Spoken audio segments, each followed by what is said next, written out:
No, I would not, Kaylee, at all. And I have said this multiple times. Do not test this president's resolve. He is very serious about this.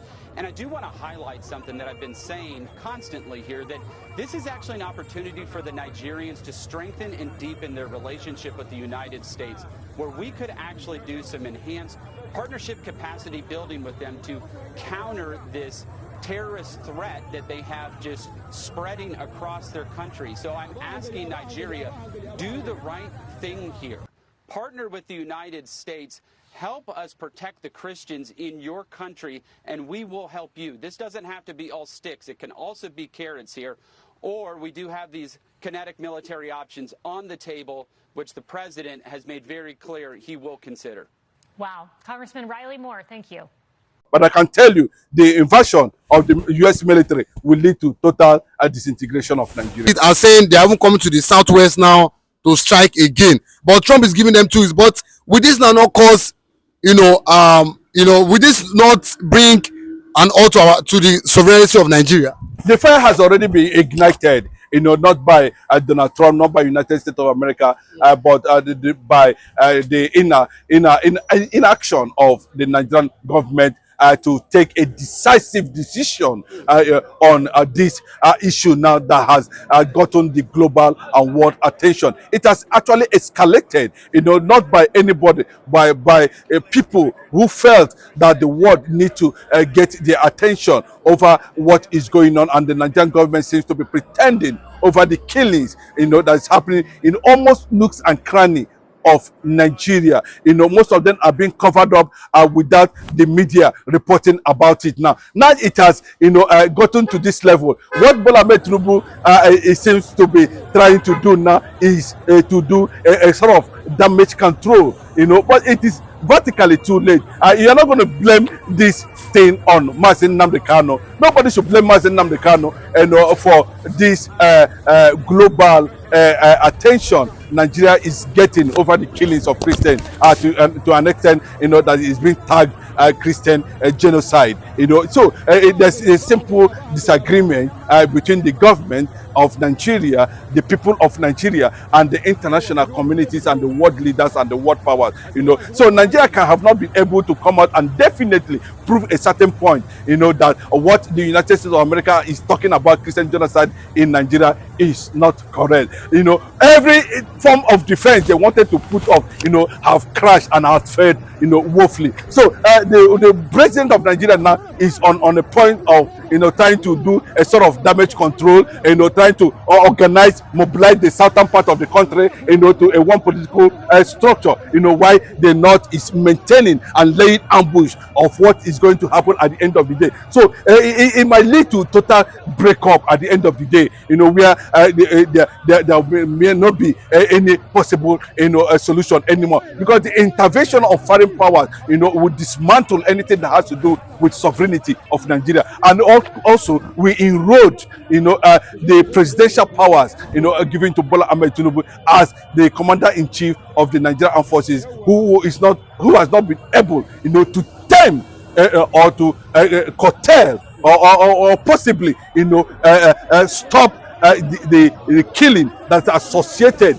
to jihadists, banditry, Boko Haram, and name them, all manner of things, that is going on now. So it's a very clear fact that definitely the Nigerian government will not be able to meet the 2 weeks ultimatum, given by the United States of America, to make sure that everything is rounded up and there is internal security and improvement in terms of human rights and all violations. And secondly, that Mazi Nnamdi Kanu should be, automatically, released, either hook or crook. They don't want to know how the government want to do that, because every findings and facts points to the direction, that Mazi Nnamdi Kanu is not being tried based on law. Mazi Nnamdi Kanu is being tried based on his vocal and exposure of atrocities and criminality carried out in Nigeria by a system that does not understand what it means to be a nation and to provide leadership to that extent. So and you can see, the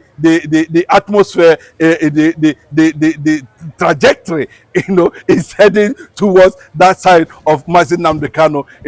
People, Nigerians are celebrating him, in all ramification. He has become a hero, and this national consciousness about Mazi Nnamdi Kanu's freedom now is going to play out on whatever decision, judgment that the government of Nigeria is going to pass on Mazi Nnamdi Kanu. So what it definitely means that there are different departments. I think United States Department of War has already readied action and in that regard. So what we are seeing is gradual deployment of the Marine U.S. forces in Nigeria, gradual deployment of the U.S. SEAL, gradual deployment of the U.S. artillery, gradual military surveillance on all the targets they need to do. But once there's any strike and there's any reaction, either by omission or commission, by any forces, whether be it ISIS, whether it be it the military or police or whatever,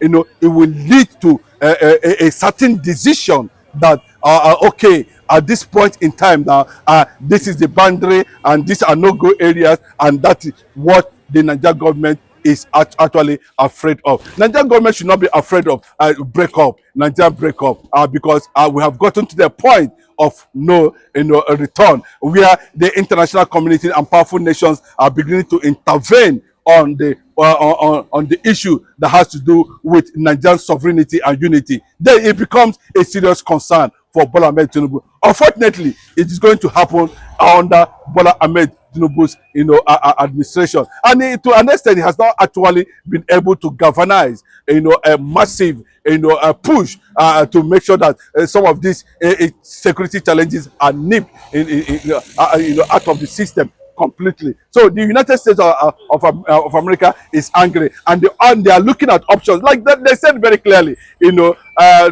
Mario said it very clearly, I think the chief of staff to Donald Trump, that they are looking at full options, and they are giving Donald Trump full options. Those full options is that in case this one fail, this one would not actually. But a lot of people are saying this, the American military in Nigeria, and they're ready to strike. But do you not think that when they strike, the Muslim DRGs there in the north might attack other regions, the other tribes there in the northern part of Nigeria? Yes. So that is the fear. But with NATO forces, United Nations forces, and other ECOWAS and AU are going to be mobilized in that direction, including Sahel nations. Forces are going to be mobilized in that direction.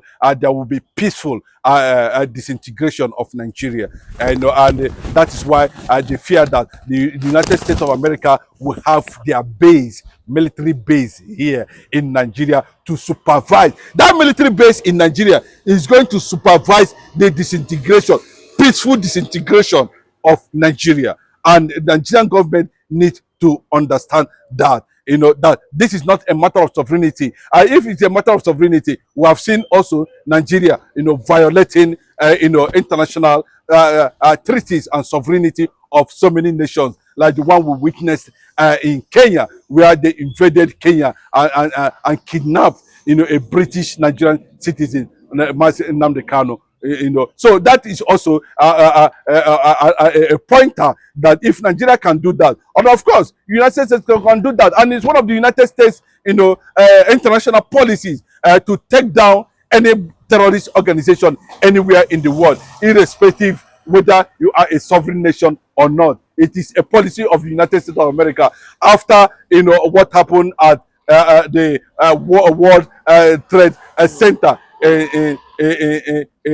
where a plane flew into the two tallest buildings in the world, and that was how America arrived at that international policy. So America have every right. In fact, if there's no other place, see, that's what we need currently. Now we need it definitely. This is not. I don't want to see a situation that a process will be set on ground, and you see Nigeria will happen to that process. You know what I mean? By compromising the process and also compromising and or trying to make the United States government, to have another direction or reserve the right of that invasion. Currently now, 37 US lawmakers are already endorsing disintegration of Nigeria. No, but the fact is that, are they saying that the southern part of Nigeria, including the Yorubas themselves, will be named Biafra, and the other part, whatever it is? Because once that is happened, the entire circle of the middle belt is definitely going to be empty, and because we are going to see more of them, leaving that hemisphere, northern hemisphere, and heading to where their faith and their religious culture and tradition will be protected. And they are seeing Biafra as the only nation, as the only country, sovereignty that can protect, and allow them to consolidate and have existence with Biafrans at the end of the day. And over time, Biafra has not been proven to be, extremist to any extent in all ramification. So it is a welcome development, but how the world is going to navigate the issue of, some part of tribes, race who are in the north, who are majorly Christians, the Middle Belt factor and other, flooding into Biafran land as a Christian nation where they feel that they can be saved and live a liberal life, than to stay in a conservative environment where restriction will be done to them because of religion and faith. Okay, but the moment the American army strikes in Nigeria, do you think that finally our national sovereignty have been, has been broken? Let me just tell you very clearly, if the Nigeria is a sovereign nation, so to say, wouldn't have gotten to a point that the international community and the international powerful nation are seeking invasion. That invasion is to protect humanity. That invasion is to protect existence. That invasion is to protect, the weak at the end of the day, and that is what America actually, stands for. So it depends on how Nigerian government is going to cooperate with the United States government in that regard. By not trying to create any form of resistance, because any form of resistance, will trigger, Biafran flag, flying in the entire southern part of the country. Okay, but international Amnesty International are petitioning the ICC. They said what? They said Nnamdi Kanu's case has overstayed too long, and at the same time, they said from their own personal finding that the Muslim jihadis are the one causing mayhem in the southeastern part of Nigeria. That Nnamdi Kanu is not the one causing this mayhem. Do you think that the ICC have what it takes to finally do the needful? I think that's what actually is going to play out in Finland any moment from now, because we are hearing that the Finnish government are trying to reverse whatever judgment that have been passed on Simon Ekpa based on the current happenings and findings at the moment. So if this kind of as actions and judgment and statement is coming from the International Criminal Court, are trying to say clearly the fact that Mazi Nnamdi Kanu is not culpable, Mazi Nnamdi Kanu did not commit any crime and known to law, and there's no reason why he should be held in the DSS custody up to this moment. So it justifies that the situation on ground now, that Nigeria need this kind of intervention and solution, because of what is happening. Mazi Nnamdi Kanu did not just start up anything. Mazi Nnamdi Kanu is a product, of illegality and criminality and killings, and of marginalization and oppression that's happening in Nigeria. He is a product of that, and that is what the world is looking at him, as the symbol of Christianhood, Christianity, a Christian kingdom in Nigeria. So everything that's happening within, whether ICC is trying to call the attention of the Nigerian government that Mazi Nnamdi Kanu is not guilty of anything, and that now that the Finland government is trying to revoke, whatever judgment they have passed on Simon Ekpa, maybe based on a kind of manipulation or thereafter, shows that Mazi Nnamdi Kanu is in the right cause, and of course Simon Ekpa is also in the right cause, because all of them are seeking resistance over killings that is happening in Nigeria currently now. So you can see the ICC coming from that angle. So it definitely is going to take a lot of heads at the end of the day, because people you think that will not be involved at the end of the day, when the whole thing is down, might be invited and face ICC over the atrocities that has been going on in Nigeria. Especially now, even the jihadists themselves are saying that Nigerian government are the one sponsoring them. So it's a very big one, and a very big slap on the Nigerian government. Yes, in connection to that, in that regard, we want to see United Nations, we want to see ISIS, we want to see United States government, Canadian government, Italian government, Australia, Canada, Germany, Japan, so many countries now, including China also, are looking at, how they are going to separate Nigeria, and of course, everyone should go to his respective interests at the end of the day. But I can tell you, the invasion of the U.S. military will lead to total disintegration of Nigeria.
How can they look for somebody that doesn't? You are as a jana never mutun the buyer so aboa. Kulurada na you pastor to my churches. Saka mara lafia suna wuce ko fangiransa. Zasu ne be shaka me.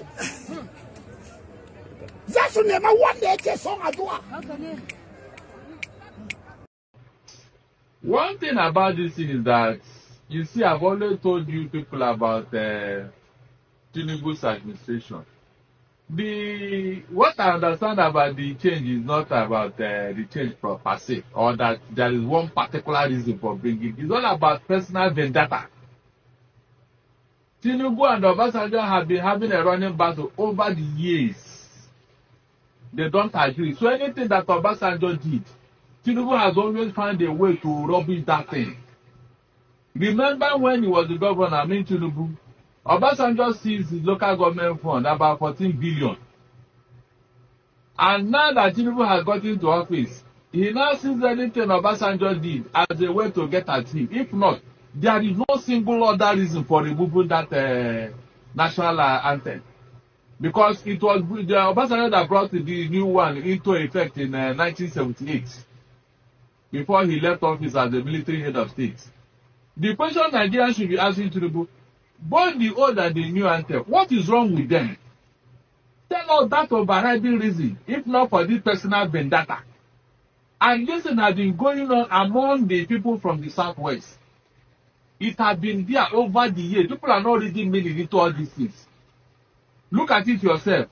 It was the Southwesterner, Wole Soyinka, that stopped Obasanjo from becoming the United Nations Secretary General.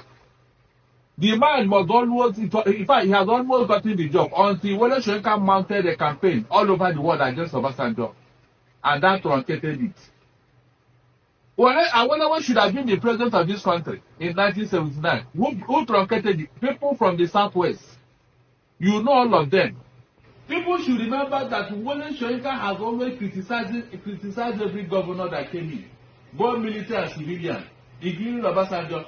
But ask yourself, why is Wole Soyinka in bed with Tinubu now? Does any of you know what is behind it? All of a sudden, Wole Soyinka is now supporting every evil concerning APC. You ask yourself, what is the reason? It is because of this same hatred I told you about. It's not about old age. People say senility. No, Wole Soyinka know what he's doing. There has been that age-long relationship with Tinubu and Wole Soyinka over the years. In fact, at a point, it was reported that Tinubu gave him money. And so because of that, his conscience has been bought. His conscience has been bought. That is the man you regard as Nobel laureate. Who's supposed to be the conscience of this nation today? His conscience has been bought. So everything Tinubu does now is okay. The way Tinubu came into office is okay for him. Let such a thing happen anywhere else. You see Wole Soyinka. So this is what I'm telling you. Go back to history. The reason why these people have not agreed among themselves, it was a curse rendered by Alaafin Aroye.